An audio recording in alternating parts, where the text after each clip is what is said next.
Assalamualaikum warahmatullahi wabarakatuh.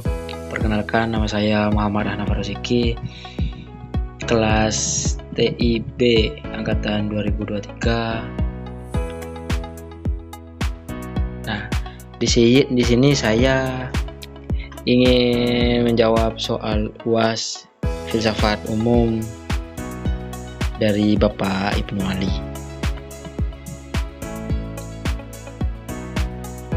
Soal pertama, apa ciri utama yang membedakan filsafat barat modern dengan filsafat abad pertengahan dan klasik? Filsafat abad pertengahan berpusat pada teologi dan upaya mendamaikan iman dengan rasio. Sedangkan filsafat klasik lebih berorientasi pada kosmologi dan metafisika. Filsafat modern menekankan rasionalisme, individualisme, dan kritik terhadap otoritas agama serta tradisi, dengan pendekatan lebih ilmiah dan berpusat pada manusia.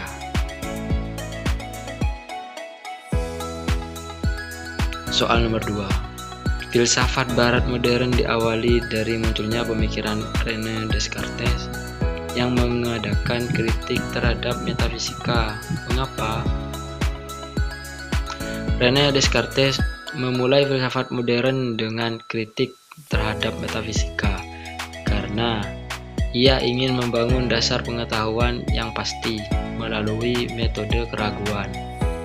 Ia percaya bahwa banyak keyakinan sebelumnya didasarkan pada otoritas dan tradisi, sehingga diperlukan pendekatan baru yang berbasis pada rasio dan kepastian seperti cogito ergo sum, aku berpikir maka aku ada. Lanjut, soal nomor 3. Jelaskan bagaimana metode positivisme dan dialektis dalam memperoleh pengetahuan. Positivisme yaitu menekankan pada observasi dan pengalaman empiris untuk mendapatkan fakta objektif, hanya menerima kebenaran yang dapat dibuktikan melalui metode ilmiah. Dialektika yaitu menggunakan proses tesis, antitesis, dan sintesis untuk mencapai pemahaman yang lebih tinggi.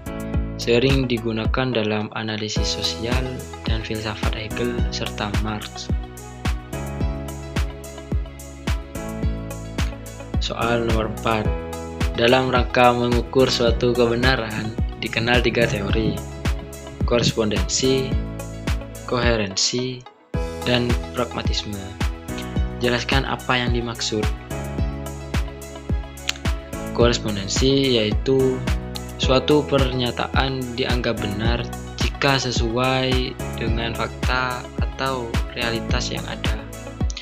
Koherensi, suatu pernyataan dianggap benar jika konsisten dengan sistem pengetahuan atau pernyataan lainnya. Pragmatisme, suatu pernyataan dianggap benar jika memiliki manfaat praktis dalam kehidupan. Soal nomor 5. Jelaskan bagaimana penjelasan realisme dan idealisme dalam menjawab hakikat pengetahuan. Realisme, pengetahuan diperoleh melalui realitas objektif di luar pikiran manusia, atau realitas adat terlepas dari persepsi kita. Idealisme, pengetahuan adalah hasil konstruksi pikiran atau realitas bergantung pada persepsi dan ide. Selanjutnya, soal nomor 6. Dalam kajian ontologi dikenal aliran materialisme, idealisme, dualisme, dan pluralisme. Jelaskan masing-masing paham tersebut.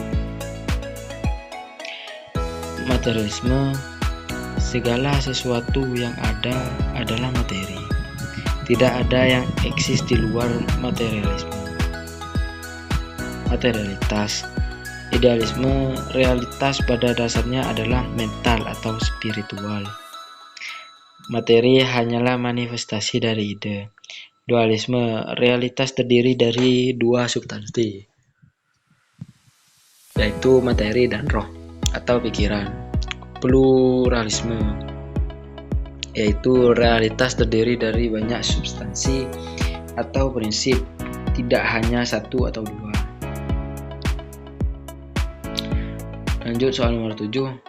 Jelaskan argumen materialisme dan idealisme dalam menjelaskan realitas yang sejati. Materialisme yaitu realitas sejati adalah materi yang dapat diamati dan diukur. Semua fenomena termasuk kesadaran dijelaskan melalui interaksi materi. Idealisme yaitu realitas sejati adalah ide atau kesadaran, atau materi adalah manifestasi dari pikiran atau jiwa. Lanjut soal nomor 8. Jelaskan alasan empirisme menyatakan bahwa sumber pengetahuan yang bisa dipercaya adalah indera, bukan akal, dan bagaimana kedudukan akal menurut empirisme. Di sini empirisme percaya bahwa pengetahuan berasal dari pengalaman indrawi, karena hanya melalui observasi langsung kebenaran dapat diverifikasi. Akal hanya berfungsi untuk mengorganisir dan menginterpretasi data yang diperoleh melalui indera. Lanjut soal nomor 9. Jelaskan apa saja kelemahan indera dan akal dalam memberi pengetahuan. Indera yaitu rentan terhadap ilusi, bias persepsi, dan keterbatasan jangkauan. Contoh, tidak bisa melihat sinar ultraviolet. Akal yaitu rentan terhadap kesalahan logika, asumsi yang salah, dan kurangnya data empiris. Yang terakhir nomor 10. Jelaskan apa yang dimaksud dengan nilai itu subjektif dan nilai itu objektif. Nilai subjektif ditentukan oleh persepsi, emosi, atau pendapat individu, misalnya rasa keindahan atau kesukaan. Nilai objektif ditentukan oleh standar yang independen dari pendapat individu seperti hukum alam atau etika universal. Sekian jawaban dari saya. Mohon maaf jika ada kekurangan. Wassalamualaikum warahmatullahi wabarakatuh.